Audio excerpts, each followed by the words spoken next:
ಸಂಪೂರ್ಣವಾಗಿ ಕಾನೂನು ಬಾಹಿರ ಅಸಂವಿಧಾನಿಕವಾದಂಥ ನಡೆ ಏನಿದೆ ರಾಜ್ಯಪಾಲರು, ಇದನ್ನು ನಾವು ಖಂಡಿಸ್ತೇವೆ.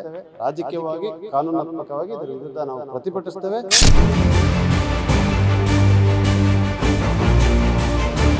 ಸಂವಿಧಾನಕ್ಕಾದಂಥ ಸಂಸ್ಥೆನ ಈ ರೀತಿಯಾದಂಥ ದುರ್ಬಳಕೆ ಏನಿದೆ ಇದು ಬಹಳ ಅಪಾಯಕಾರಿಯಾದಂಥ ಬೆಳವಣಿಗೆ, ಇದು ಆತಂಕಕಾರಿಯಾದಂಥ ಬೆಳವಣಿಗೆ. ಇತಿಹಾಸ ಇದನ್ನು ಯಾವತ್ತೂ ಕೂಡ ಕ್ಷಮಿಸಲ್ಲ. ರಾಜ್ಯಪಾಲರು ಇವತ್ತು CM ಸಿದ್ದರಾಮಯ್ಯ ಅವರಿಗೆ ಪ್ರಾಸಿಕ್ಯೂಷನ್ ಅನುಮತಿಗೆ ನೀಡಿರುವಂಥದ್ದು. ಈ ಒಂದು ವಿಚಾರಕ್ಕೆ ಸಂಬಂಧಪಟ್ಟಂತೆ ನಮ್ಮ ಜೊತೆ CM ಅವರ ಕಾನೂನು ಸಲಹೆಗಾರ ಅಂತ ಪೊನ್ನಣ್ಣ ಸರ್ ಇದ್ದಾರೆ. ಅವರನ್ನು ಮಾತಾಡಿಸುವಂಥ ಪ್ರಯತ್ನವನ್ನು ಮಾಡ್ತೀನಿ. ಯಾಕಂದರೆ ಇವತ್ತು CM ಅವರಿಗೆ ಇವತ್ತು ರಾಜ್ಯಪಾಲರು ನೋಟಿಸ್ ನೀಡಿದ್ದಾರೆ ಸರ್, ಅನುಮತಿ ನೀಡಿದ್ದಾರೆ. ಮುಂದಿನ ಕಾನೂನು ಯಾವ ರೀತಿ?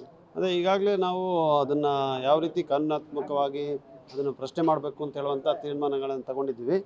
ನಾವು ಆದಷ್ಟು ಬೇಗ ಆ ಪ್ರಕ್ರಿಯೆಗಳನ್ನು ಶುರು ಮಾಡ್ತೀವಿ. ಇದು ಸಂಪೂರ್ಣವಾಗಿ ಕಾನೂನು ಬಾಹಿರ ಅಸಂವಿಧಾನಿಕವಾದಂಥ ನಡೆ ಏನಿದೆ ರಾಜ್ಯಪಾಲರು, ಇದನ್ನು ನಾವು ಖಂಡಿಸ್ತೇವೆ.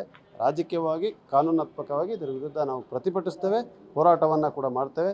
ನಮಗೆ ಗೆಲುವು ಸಿಗ್ತದೆ ಅಂತ ಹೇಳೋ ವಿಶ್ವಾಸ ಇದೆ. ರಾಜ್ಯಪಾಲರು ರಾಜ್ಯ ಸರ್ಕಾರದ ಒಂದು ಮುಖ್ಯಸ್ಥರು ಅಂತ ಇರುತ್ತೆ, ಅವರು ಕೂಡ ಈ ರೀತಿ ತಾರತಮ್ಯ ಮಾಡೋದು ಒಂದು ಕಡೆ ಒಂದು BJPಯ ಷಡ್ಯಂತ್ರಕ್ಕೆ ಬಲಿ ಆದ್ರೆ ಇದೆಲ್ಲೂ ಹೊಸದೇನಲ್ಲ. ಇದು ಎಲ್ಲ ಕಡೆ ಇದೇ ರೀತಿಯಾದಂಥ ವರ್ತನೆ ಅವ್ರದ್ದು ನಾವು ನೋಡ್ತಾ ಇದ್ದೀವಿ.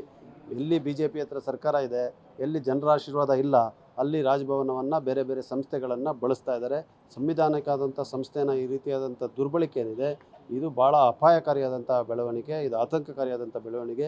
ಇತಿಹಾಸ ಇದನ್ನು ಯಾವತ್ತೂ ಕೂಡ ಕ್ಷಮಿಸೋದು. ಸರ್, ನೀವು ಕೂಡ ಶೋಕಾಸ್ ನೋಟಿಸ್ಗೆ ಒಂದು 178 ಪುಟಗಳ ಒಂದು ಉತ್ತರವನ್ನು ಕೊಟ್ಟಿದ್ರಿ.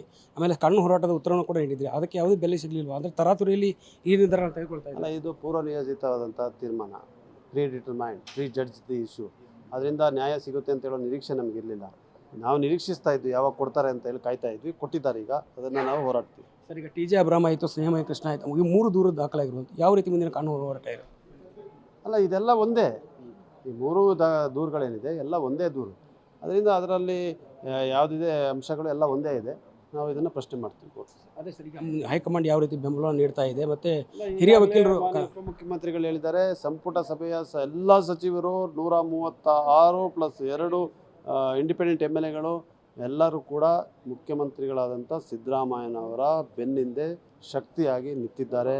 ಯಾವುದೇ ಪ್ರಶ್ನೆ ಇಲ್ಲ, ಯಾವುದೇ ಆತಂಕ ಇಲ್ಲ. ಈ ರಾಜ್ಯದ ಜನತೆ ಯಾರು ನಮಗೆ ಆಶೀರ್ವಾದ ಮಾಡಿ ಆಯ್ಕೆ ಮಾಡಿದ್ದಾರೆ ಅವರು ಕೂಡ ಸಂಪೂರ್ಣವಾಗಿ ಸಿದ್ದರಾಮಯ್ಯನವ್ರ ಹಿಂದೆ ಇದೆ. ಸಿದ್ದರಾಮಯ್ಯವರು ಏನಾದರೂ ರಾಜೀನಾಮೆ ಕೊಡೋ ಅವಶ್ಯಕತೆ ಇದೆ? ರಾಜೀನಾಮೆ ರಾಜ್ಯಪಾಲರು ಕೊಡಬೇಕು, ಸಿದ್ದರಾಮಯ್ಯನವರಲ್ಲ. ಇದಿಷ್ಟು ಏನು ಕಾನೂನು ಸಲಹೆಗಾರಂಥ ಎಸ್ ಪೊನ್ನಣ್ಣ ಅವರ ಮಾತು. ಏನು CM ಸಿದ್ದರಾಮಯ್ಯವರು ಯಾವುದೇ ಕಾರಣಕ್ಕೂ ರಾಜೀನಾಮೆ ಕೊಡುವ ಅವಶ್ಯಕತೆ ಇಲ್ಲ ಅನ್ನುವಂಥ ಮಾತನ್ನು ಹೇಳ್ತಾ ಇರುವಂಥದ್ದು. ಕ್ಯಾಮರಾ ಪರ್ಸನ್ ಪವನ್ ಜೊತೆ ದುರ್ಗೇಶ್ ನಾಯಕ, guarantee news, Bengaluru. Guarantee news, ಸುದ್ದಿ ಖಚಿತ, ನ್ಯಾಯ ನಿಶ್ಚಿತ.